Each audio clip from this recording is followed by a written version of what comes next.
Good evening, everybody. We'll start it with a slate. Regularly, February the 9th, meeting to order.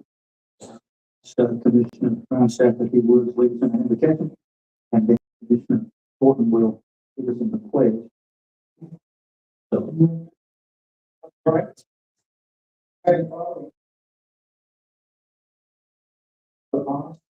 Or was trying to do. Yes.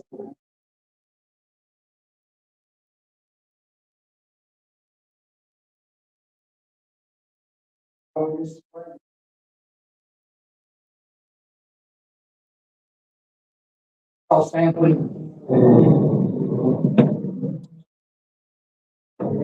To the flag of the United States of America, to the republic for which it stands, a nation, under God, indivisible, liberty and justice for all.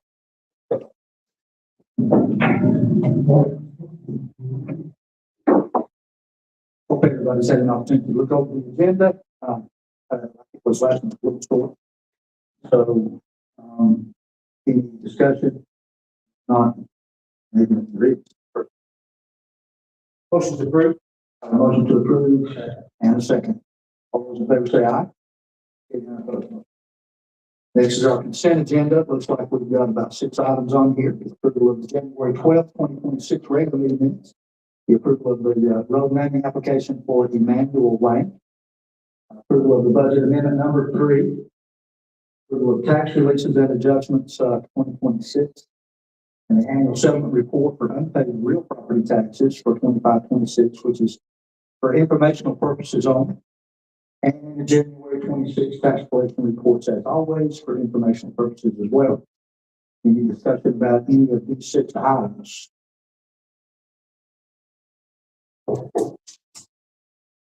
We have a motion to approve. There, second. And a second. All in favor say aye. Hearing none opposed, motion carries as well. Moving on, number 5, we have our tax refunds and late applications. Yes, Commander Toss. Want to explain these for us?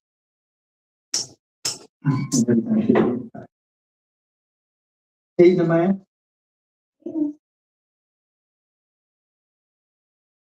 I hope you had a chance to look over all the refunds in your packet. I'm asking for approval for all of them. Do you have any questions about them? Any discussion, any questions? Spoken just about these earlier, and I'm sure that an opportunity to look over. We got a motion to approve here, second. And a second. All those in favor say aye. None opposed? Thank you. That was easy. Thank you, Jessica. Appreciate what you're doing. You should have. Yeah, come back up here. See what's that. I'm done. Oh, it's just that. It's just that. All right. Next, we have Health Department, item number 6. Health Department. And I don't think they're Yeah, I was looking at it. I don't see it. If you want to make them.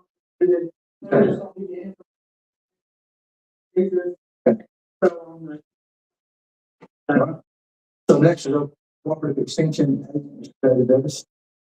So we'll bump you ahead, my friend. Thanks for coming, David. Appreciate you being here. So I've got a couple things for you tonight. As usual, it is that time again to nominate the folks to our Yancey County Agriculture Advisory Board. We have 2 members that are in rotation. They have to rotate off, finishing their 2nd term. That's Joe Gibbs. Remember, previously it had to be by fire district. That had to be that way anymore because we have one Yancey County Farmland Preservation District that includes the whole county. But we still, nominations are trying to be as geographical representative as we can be. Joe Gibbs was, his farm was located in Burnsville Fire District. As you can imagine, there's not too many farms in that district, and we can't include anybody in the city limits because by law, we're not allowed to have that apply to the city. The city accepts it. The other one rotating off is Evan Edwards. He was a member at large. His farm was located in.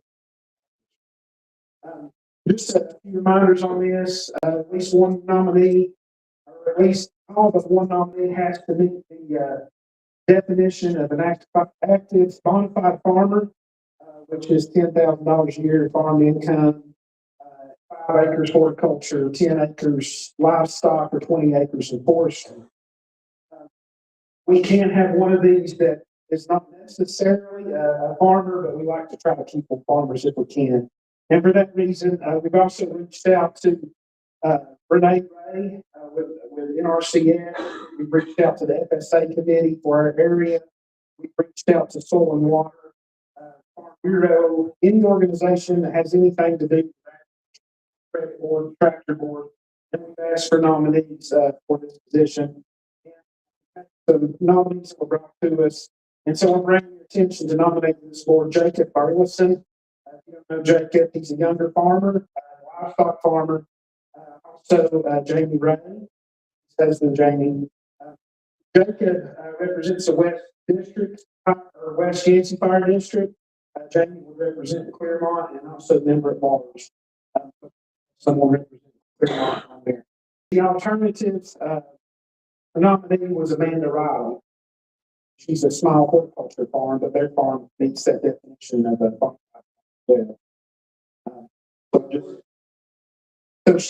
farm's on Langford Branch. Mike and Amanda have been here about 4 to 5 years, and she's really come a long way. They grow cut flowers and vegetables. So we just ask that if you have any other nominees or you want to appoint those 2 positions, we'd love it.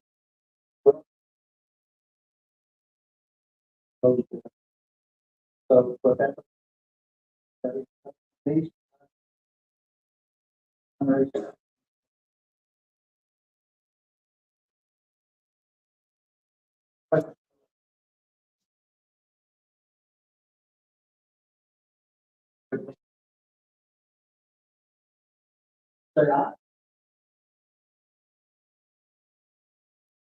That part was easy. I did want to give you a little update. The board wanted to share this with you all when I came to present this. They are making a lot of headway with their farmland preservation program.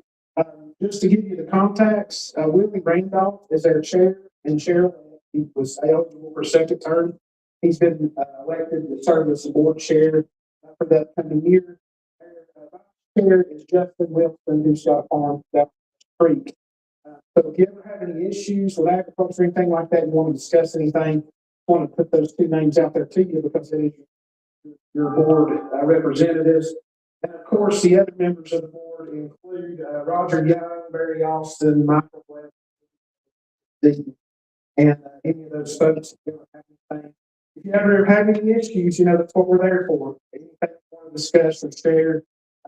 They've got a next 2-year plan to start working on a farmland management or a farmland plan, preservation plan for the county. And what that plan will do is it will make us eligible for quite a bit of funding through the farmland preservation program for farmers, for the program, for various ag programs. And so we'll be working with you and hopefully presenting that plan to you for adoption for the county. That includes holding some interest groups and some things like that. So more of that's to come, but we want to be able to bring those resources. So that's coming up. Also, we've had several farms enrolled. Since I last presented to you, we've had 4 farms approved and 6 farms enrolled. So we're in the process of that. So that puts us at 2 farms enrolled in the voluntary ag district program, and total 5 in the voluntary program. And I expect that to continue to increase. We've had more every meeting that we've met. I also want to recognize Jeff Boone and GIS and mapping. He's got us in compliance with the state law. Farms do map and recognize, and so when real estate agents are selling a piece of property, if it's within 3 miles, that does come up on the deed search now. He's done an outstanding job of that. And I also want to recognize Susan. She's worked real hard on us to make sure we can streamline that process for farmers and getting their deeds filed and all that stuff. And with that, that's all I have for the ag advisory board. So, okay, with you guys. Question real quick about, you talk about preservation Yes. and land preservation. I realize that. So, I'm ready to talk about restoration. Absolutely. Yeah. Yeah. So the restoration is more on the extension side. It's the extension programs we're working on. I want to give you a few updates. First of all, we are still, we're still taking applications for the 4-H program assistant position. I think Morgan's out. I don't know if he's going to be able to come back, but whenever we can, we will be ready to interview for that position. You know, when to get that done. I also wanted to share a little bit of an update on our seeding. Drone. You know, we were able to purchase that drone with a grant from the community, Western North Carolina Community Foundation. We've seeded over 400 acres so far, not with a drone, not totally with a drone. I think we've done about 150. But we've helped to restore up 400 Jacksonville, Pensacola, down Cane River, and up South Toe. And I'm very proud of the fact that there's farms there that we've helped bring back. Some of it's temporary, needs more work and will for a long time. But I'm very proud of what we've been able to accomplish. We were able to purchase $70,000. Clover seed and distribute that to the farmers through our grant, not including what came in through donations. And also, we've got some really exciting things coming up with biochar. We've got 2 sites that Yancey State extension specialists are going to be involved in. Today, I was actually in East Tennessee, that's where I was at earlier today, with these specialists visiting sites where they're applying biochar, wood chip, and compost and mulch, which is exactly what we're going to do available for our farmers. And in those research trials, it's making a world of difference. So I'm really excited about what that's going to do, and you know, the continued restoration is going to help with our farmers restoring their properties. Because as you know, we have farms. There's one in Udall that I've seeded 6 times and had like the first blade of grass to take and hold in that soil. So we're seeing some very unique things. Every researcher I've talked to that's looked at this post-Helene, they say they've never seen anything like it. I was in a national meeting presenting just a few weeks ago, the National Forage and Grassland Conference with extension specialists, researchers, grassland researchers from all over the nation.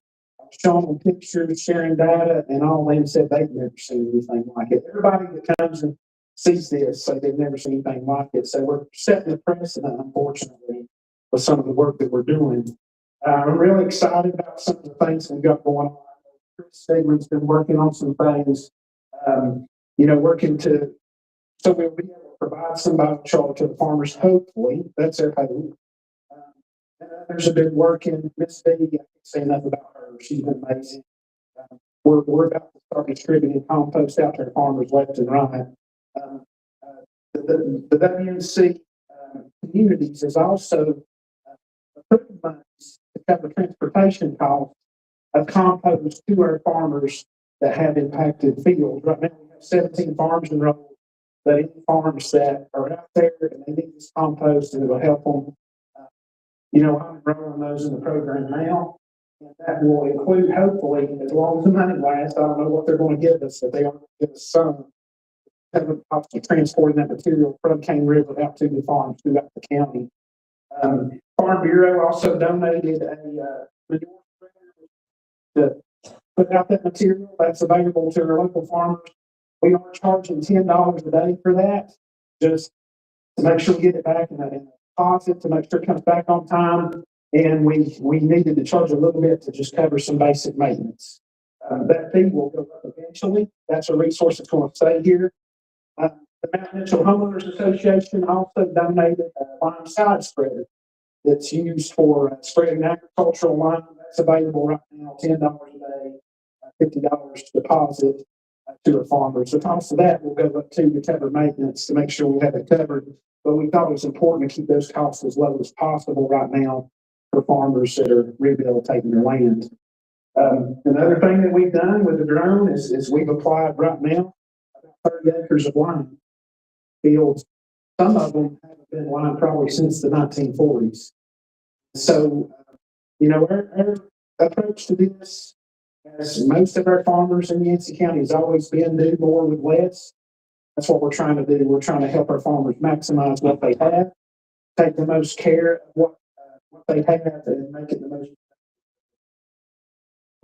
So we've been working really hard on that front on the restoration. Any questions about that? I know you had some. I'd be glad to. That state program? Yeah.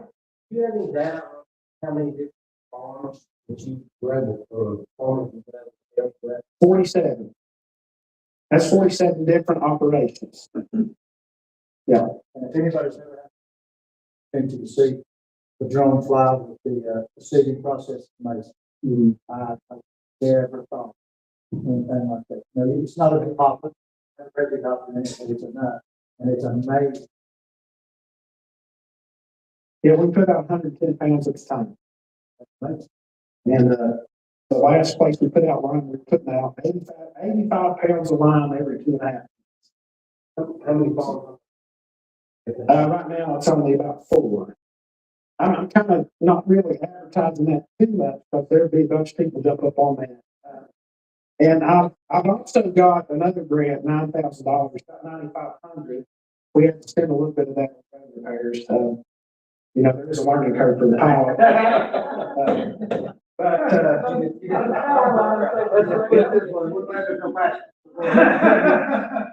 But I would say that to secure $9,500 for every season, and that's a lot of clover. That's a lot of acres. So we're limiting those farmers to 10 acres per farm. Start seeding tomorrow. So hopefully the weather's conducive to allow me to do that. So we'll be doing that wide open, giving out that seed in that time. About restoration, building, public safety, river basin, and all that. There are several of those farms over there that devastated just as much as ours. And they have used the bio and the mulch to have restoration and understanding what they were doing. It's amazing, simply amazing. They got back to going with that stuff. Yeah, that's where I was at today. That's where I was visiting today. Yeah. Hope that we can, we'll be able to apply that here. And not just for farm, but I mean for homes and stuff behind it, banks and different things. One other thing that I wanted to show you, unless you have any more questions, we have an event coming up.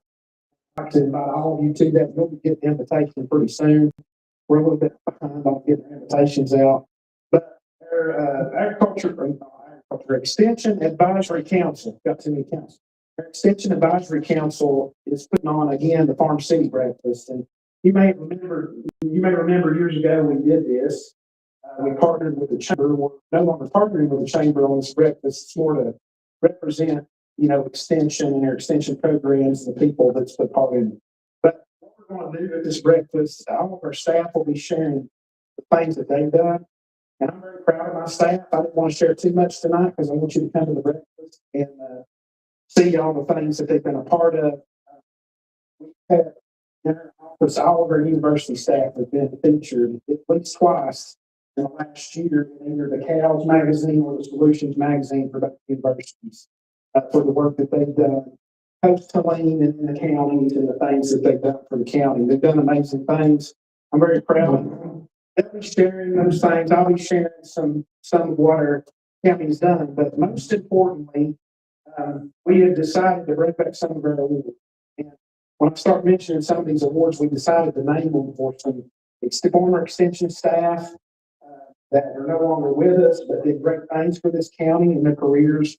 So the Claude Dickey Farmer of the Year Award, we have 2 folks in our office that would not be there if it wasn't for Claude. That's me and Adam. So we're very close to that. Claude made a huge difference in our families' lives and on our farms. So we're happy to name that award after him. The Trace Magner Community Leader of the Year, well, Trace, and how devoted he was, to this community and to leadership, recognizing leaders and supporting leaders. Susie had 4-H Youth Award.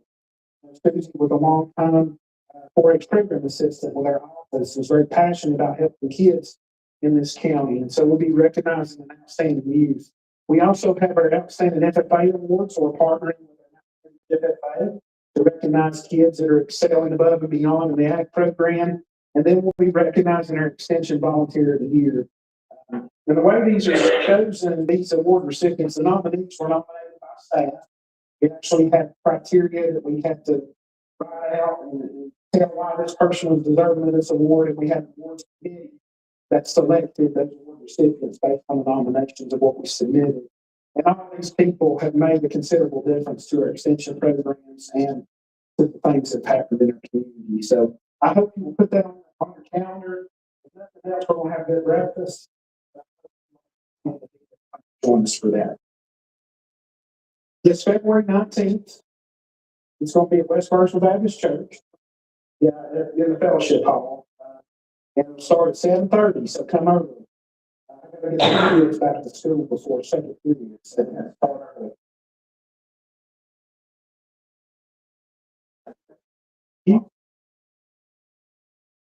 Gonna be good day. Well, Rick Dale's cooking for us, so I know it. I think for it.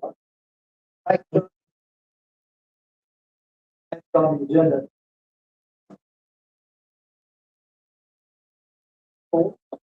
I back up on Morgan Fox and Amy Schubert, but one come in March, and I fit for Morgan, so they sent it in the same day we was getting the agenda out, and I thought it was this month. It's next month, so that's my fault, not theirs. So project updates, got a lot of projects going on, as you guys know, we've been trying to post some updates on those projects. Got some new ones starting. We won't go back over some of the old ones, but the sewer on Charlie Brown Road is underway, well underway, extending that mile up there. Also, Heather is doing well on starting on the plant logo, but she's been able to get a notice to proceed, I think, close to going out, if not going out this week. And then a lot of water and sewer updates. We just received a 2.929 grant from Clean Water State Revolving Fund, which is total funding. That's total funding was 2.929073 million, and it's 100% principal forgiveness. So it's a good thing to get in. As you guys know, we moved that money off of East Yancey Water and Sewer on purpose and put it down. So this is repairing our FEMA lines through FEMA grant.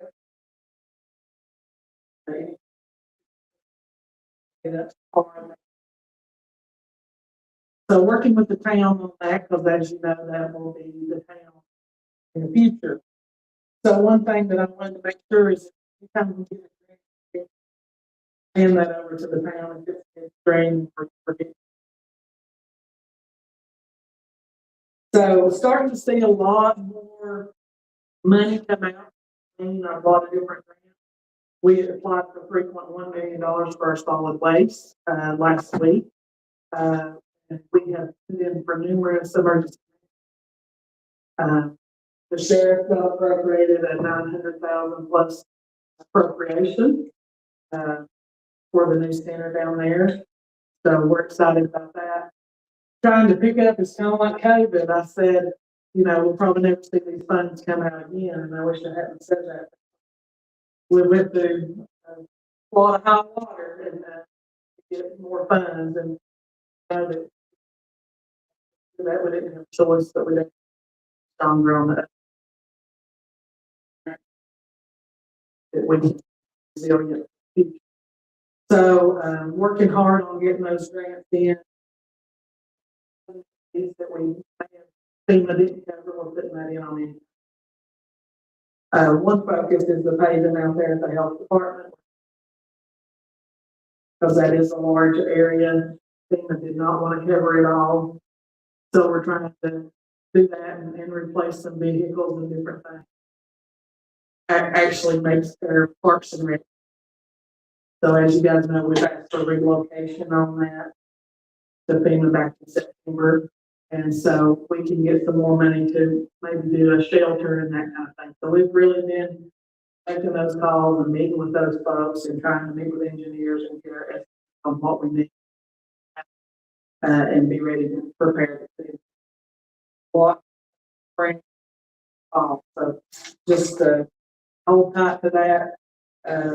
Hopefully they will be to the storm. So that's the goal. Didn't want to go through that. Nobody did, but we had to. So hopefully we'll be strong on the backside. Got to unseal some closed session minutes that we need to, that business has been taken care of, and there's closed session minutes. Clerk said that was July the 29th of 2000 and October the 1st of 2000. That was on the UCB stuff that we had, and so we had a records requested that. Talked with Dr. Said that was totally legit to release those now. That period is over, so the agreement's been made. So I would ask that you guys make a motion. We can't fulfill that records request till we have the minutes. So I would just ask that you release those two or unseal those two. Okay. We have a motion, do I hear a second? And a second, all those in favor say aye. None opposed? Okay, FEMA project update, we're still moving along. I know it's been a long, hard road of hearing, we haven't seen nothing, but I've got some good news, is we are seeing a little bit more coming in. We're seeing a lot of our projects, the smaller ones, of course, be funded. Starting to see some of the larger ones, which is anything over $1,037,000. We're starting to see some of those roll in on engineering and parks, for the campground, for water and sewer. So, and not only that, but as of this morning, Yancey County had a right-of-way number 2, which is 20% go to the on FEMA's head. That is for $23,258,700. So that's a large one. And we have a 24 million plus coming right behind it that is waterway number 2. And the 2 and 90%, 100% is that the county does not make up any of it. We live in the great state of North Carolina, and it doesn't happen in every state, that there's a period that's covered 100% by FEMA, they go down to 90%. So North Carolina is a state that says, hey, we'll make you 100% whole. So what the state, what the feds does not pay, the state does. So there's a period of 90, which is anything 2025. So if I asked to work on our 90% first, because that's where the money is. From October to March wasn't as much money as what it is after March the 25th or 24th. So we're glad to get that. I'm glad to see that rolling. We've been punching, everybody here all around the table have been talking to our senators, our Congress, Bud's office, Gillis's office. Notice Gillis put out a pretty hardcore statement for you. Anything, of course, earlier is better, but we'll take it. So we're hearing that we have their attention pretty hot and heavy. Us in Avery County, and we're both of us starting to see some movement. So we're excited that next couple of months. I would say Yancey County as a whole, we're out of somewhere around 70, 75 million. And that'll be as we move through these park projects, and plus debris, the large, the small, generating time, forced labor count, forced labor, or forced equipment. I mean, there's a bunch that's in there, from $10,000 for fuel to $25 million for one set of 90% debris. So, just starting to come, keep advocating for us, keep calling those guys, I know you guys are. It's starting to see some movement, so that's good and promising coming up on budget season in June. I've been told by Norman that we work at the NCACC, and they say that we'll have it next. That they're really. So that's the goal. And so don't you think we didn't make some phone calls this morning? Hey, this is laying on FEMA's desk, the main desk. Let's get that. Now, when it's signed and sent back, it goes back to the state. The state has 30 days to process that and send us. So you're looking up, in March. I hope I'm sitting. I know we got it done. And I kind of look for that. Let's see. Yeah. So, yeah. Find out anything bad, good thing. Before we have water, so district, we got that. I was talking to the mayor today and I said, I hope this is on your list. He said, I know you do, I know you do. It has, it's been a thorn for us, 25 plus 30-year project. We'll have a golden celebration, do the royal flush or something, just like, because he knows I've been wanting to do that. When we hand it over to the town, so we're not real close with it, it's still in our name. We were that close to handing it over to the town when Helene hit. And so then it becomes another, like in the past, it becomes another, but it's still in our name. We're in the East Yancey Water and Sewer District, which is you guys. There's some bad damage. McGill and Associates is an engineer on that, working through making it more resilient. There's also more funds to get it, and make it more resilient where it doesn't have, where the floodwaters doesn't hit it. So we don't want to rush through it, just throw it back together. But they're evolving, literally. So that's where we stand on that, and we got some more money on. But this money that we've been getting, whoa, now we're looking to send that, to the town. So they agree with that money. It's kind of a joint effort, and the COG's aware of it. We're doing, Heather's aware, we're aware, the mayor's aware. We've been working together good on it. And that's something I'm thankful to have that good working relationship with the, that we have. It makes things so much smoother, and you'd be surprised how many people come to different agencies going, well, I won't tell the town. I'm like, no, I won't tell them, or vice versa, and they don't realize that we're good buddies, that there's nothing that we realize we have to work together. The town's just the town, the county is the town. It does make it a bit easier on the projects for sure.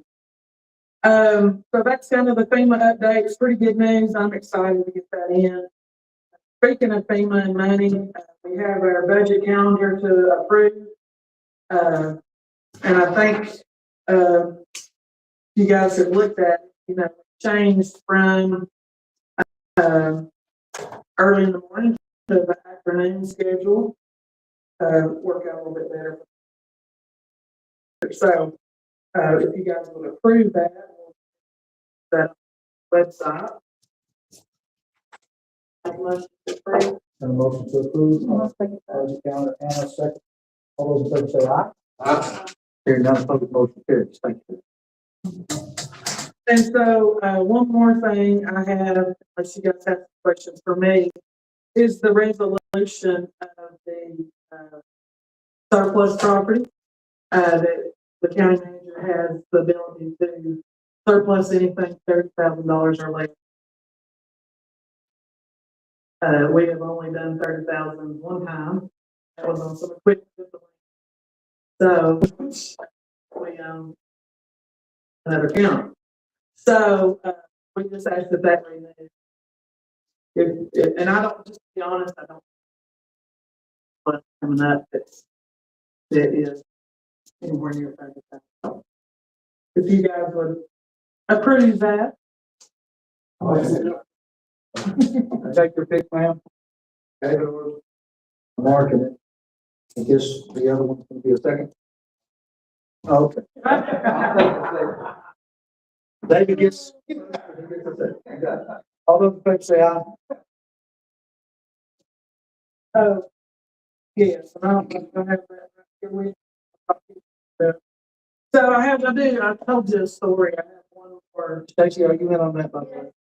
Okay. I have one more thing to present. I may have to go to my office.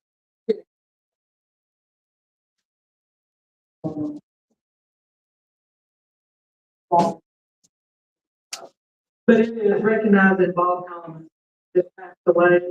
We did a proclamation noticing him and his dedication to the community and his service to the community. So, Shane was going to try to be here to share, try to be here and present that tonight. He's unable, something's come up, and he's unable to come and present that. So, Brandon gets to with it all, we'll present it, but we did want to recognize him in the proclamation. So, and then that's the last thing. If anybody's got any questions for me in the meantime.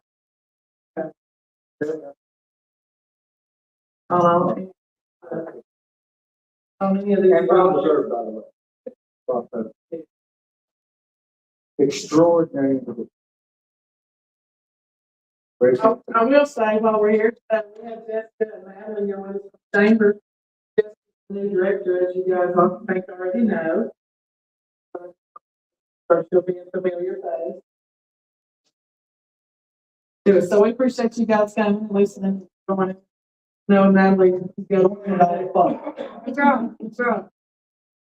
This resolution says resolution of appreciation and remembrance for Robert Carl Bob Thomas, whereas Robert Carl Bob Thomas of Burnsville, North Carolina, was born on January 18th, 1936, and passed away peacefully at his home on January 28th, 2026 at that time.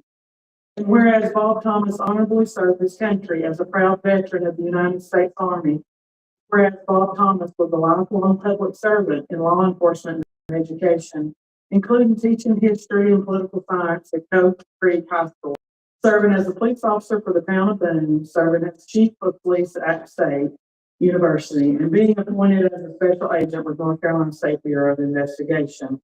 And whereas Bob Thomas continued his commitment to public safety by serving as chief deputy for the Yancey County Sheriff's Office, he remained a reserve deputy in Yancey County until the time of his passing, serving under multiple sheriffs with dedication and distinction.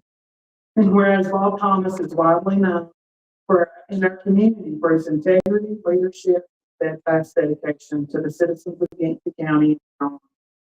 And whereas Bob Thomas's life of service, compassion, and commitment leaves a lasting legacy that will continue to inspire those who follow in his footsteps. And now, therefore, be it resolved that the Yancey County Board of Commissioners does hereby honor and commemorate, the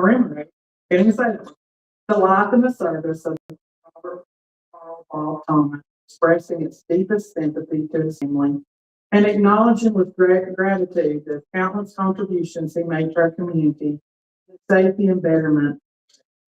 Be it further resolved that this resolution entered into the minutes of the proceedings of the Board of Commissioners, and that a certified copy will be presented to the family of Bob Thomas as a token of the esteem in which he was held in this community, adopted this 9th day of February, 2026. If you guys would approve that.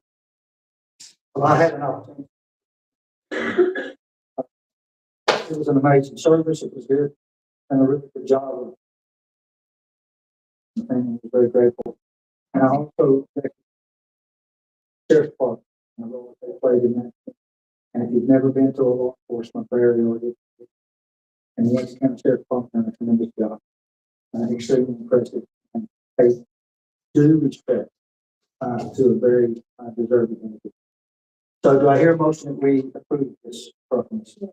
And motion to adjourn. All those in favor say aye. None opposed. Thank you for that. That's all I have, Mr. Chairman. All right, thank you. Next on the agenda is our county commission report. Anything to add, speak about? Rock, paper, scissors, pick that toe. You don't want one? Oh, okay. All right, hearing none. Next on the agenda is our county attorney's report. Pickleball or anything you want to do? Damn. How about them heels? Anyway. We will move on. Thank you, sir. Next on the agenda is our public comments. We do have 2 speakers signed up. And each speaker, first is going to be Joe, no stranger to the board. But we do have 3-minute time limit on this. Joe Constructive, he's our Red Cross representative, going to be speaking to us about the Red Cross programs. Welcome, Joe. Thank you for coming. Thank you. Absolutely.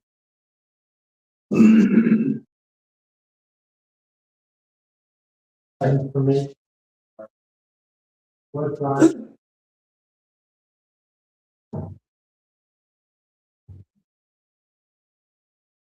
So good evening. Haven't been here in a while, and I'm sorry for that. Our roles changed a little bit in the Red Cross after Halloween. It was a good thing because the Red Cross hired paid staff to support the community here. My wife and I are volunteers.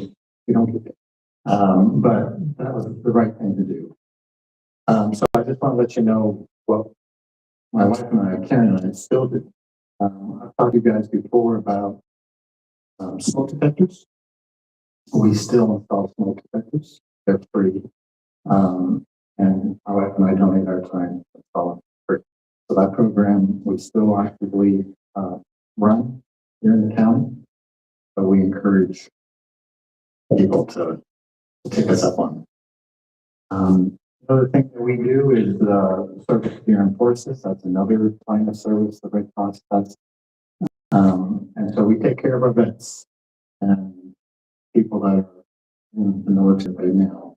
My wife and I volunteer at the hospital every Friday, doing different things to support our vets under the umbrella of the Red Cross, trying to get to them whatever material items they need, whatever.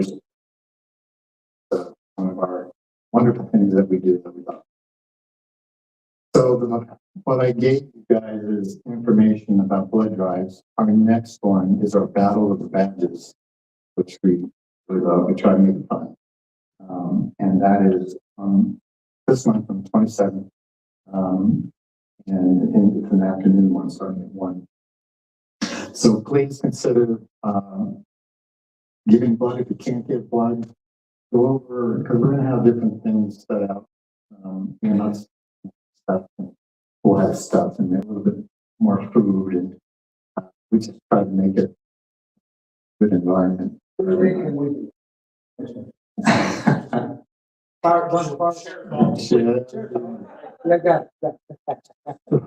now, the trophy is with the fire department because they won last year. So you guys need to step up. And you did. Last year you did. We'll talk after.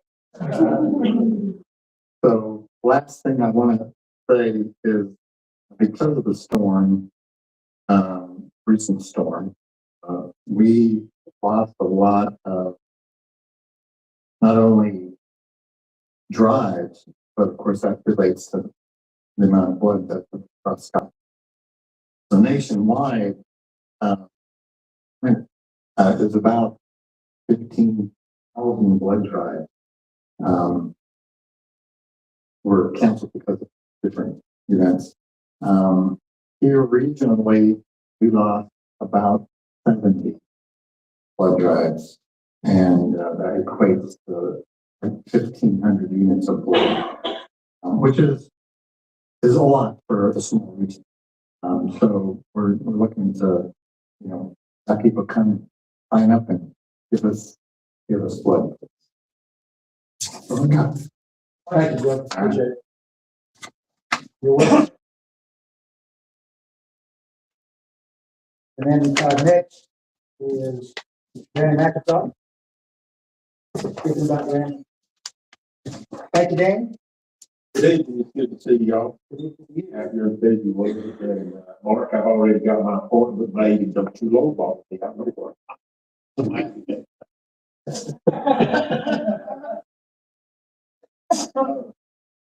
I do want to say a couple of things. We need to find David, David's little fingers, he ain't got enough. He talked about, he talked about 50 different things that here, people. All at one time, you got bad news. He had. I want to talk just a minute or two. I mean, I know that there's not much that hasn't been said about Bob Thomas. But Bob and Van was a family that basically came to Yancey County and adopted Yancey County. They gave everything they had to the good people of Yancey. No doubt about it. Back during the winter, 78, 79, in the cold part of the winter, that they got Alabama from Yancey County had undergone several breaking and entering. Wasn't much headway being made, so Bob attorney called going to have going to do a stakeout. And it was going to be up to several of us to enter some businesses in town and watch what was going on. If we could, figure it out. Exactly. And we had that meeting about 10 o'clock in the morning. And so we were going to happen the next morning or about midnight or whatever, we were going to pick up our station. And I'll never forget Bob Thomas explained that. You got to know that at that point in time, I'm playing Bob Thomas's sport, so Bob Thomas had no effort. He's no friend. That's his perspective, from the young man. And Bob said, don't tell anybody what we're doing. And to drive that point home, he said, not even why. And that's Bob Thomas. He's serious. He's serious about the mission. He didn't want to take any chances on me or anybody else running our mouth about it. Going like Barney style. Guess what I'm doing now?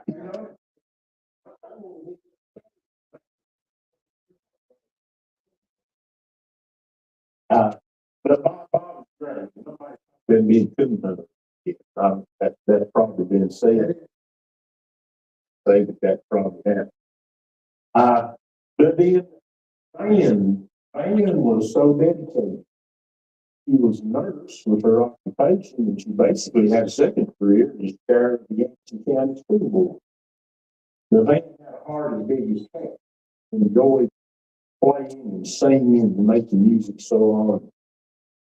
One Saturday night, we had a fundraiser out at the Mount Paris High School for somebody, I think, who had lost their house to a fire or whatever. And had some music groups there, and then there came a time when I went out, does anybody got anything else or want to do something else? And Van's been playing the piano, and so got up and went up front, and he was going to sing, and I know it sounded about like Deep tried to sing. Van knew it too. And so while he's standing there at the microphone and he's looking at Van, on the music starts, Van says this, you just get started and I'll catch up. And he did, and she did. She knew that he couldn't sing with the music, so she played the music to him. I always thought that's an amazing thing. That really is. The Bobby Van Thomas, they certainly deserve it of any work. And before I go, I never cease to be amazed at these town meetings. Talk about the storm, talk about the rain, talk about that. How much I appreciate the town and county doing this together, because I know the finance officers and the attorneys and the managers and public works and everybody. This ain't simple, and it's just such a tremendous volume of work. But what you thought you hard on. It really is. So thank you. Thank y'all. Have a good rest of February.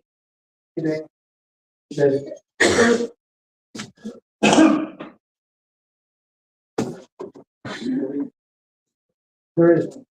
So the last item agenda is to get a motion to adjourn. All those in favor say Well, thank you very much for being here this month. We will meet again next month. Look forward to seeing everybody.